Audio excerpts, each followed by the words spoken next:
Hello mga inahan! So, ari kita nagluto o puto carrot flavor. So, second time na natin niha. So, ang akong gamit diri anom ka itlog kag 700 ml nga white sugar. So daghanan ni ako ang giluto kay kung tatlo lang pa itlog, gamay ra ako mabuhat jud. So, gi-mix lang na ko ang sugar o ang itlog. Mix. Hantod nga, mura siya icing padulong. Isa ni sa rason para mas soft ang kinalabasan sang inyong puto later on. So, first time na ko nga magluto puto. Last time, gibuhat na ko ang carrot cake sa lanyera. Then, 2 half cup nga oil. Maskin ang nga oil, vegetable oil, cooking oil, palm oil, coconut oil, inyong gabiton din. I-mix ra na inyo mga inahan ha. Sunod ang akong gibutang 4 cups nga flour, all-purpose flour. 4 cups siya. 4 or half cup o kaya pwede ra kaayo.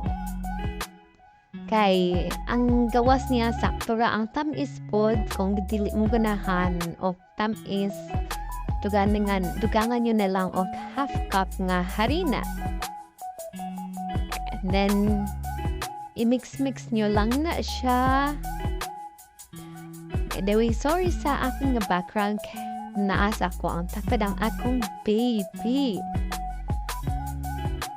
Siya mga inahan ha.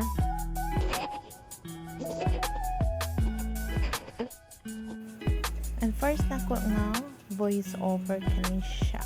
So try na ko ni upload sa ko ang YouTube. Cooking show lugar.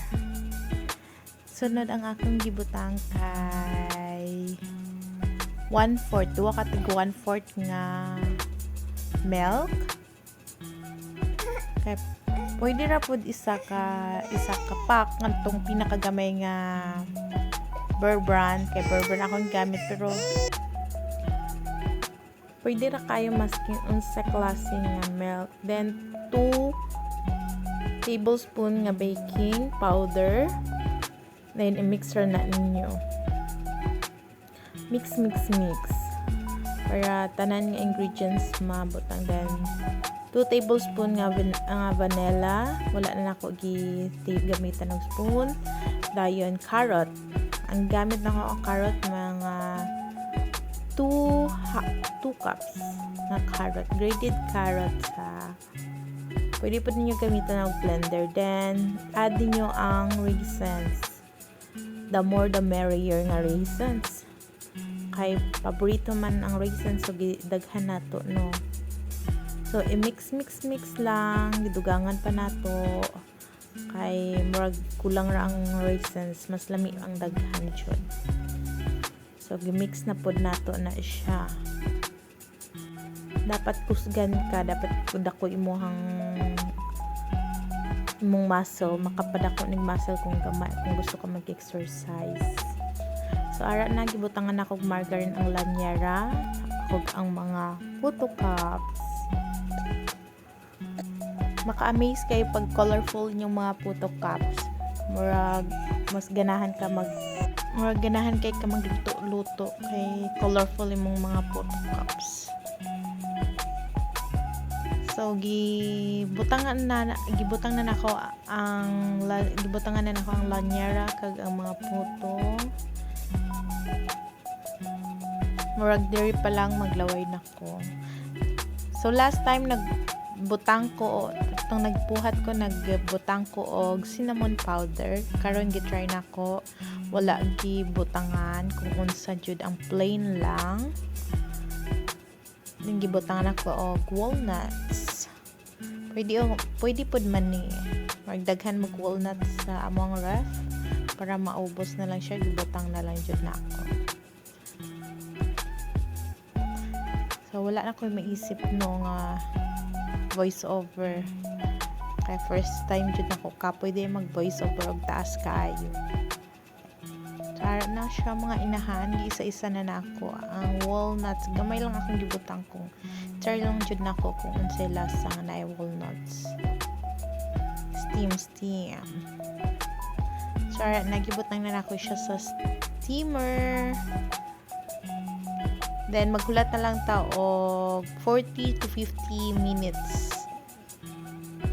Daghan pag sobra, no? Daghan siya na buhat. Mga 4 cups nga harina. Daghan po siya. Kaniyong ta, magbuhat unta ko sa birthday sa ako ang anak ipakaon sa iyang mga classmates kay nag-ingon naman siya dito. Wala na tay pero wala may klase, so kaning gibuhat na lang nako para diri sa amua. So ugma magbuhat na po ta para sa iyang mga classmates kay nag-ingon siya. Iyang mga classmates na makaon daw sila. So ara na mga inahan ang kinalabasan. Paspas kinaluto no mga 50 minutes. Alam kay siya, humo kay siya mga inahan. I-try niyo, must try jud kay siya nang lami kayo. Then gamit pa gulay pa jud mukha ng mga bata. Ara siya makabusog pa siya mga inahan kung gusto niyo ipabalon. Thank you for watching.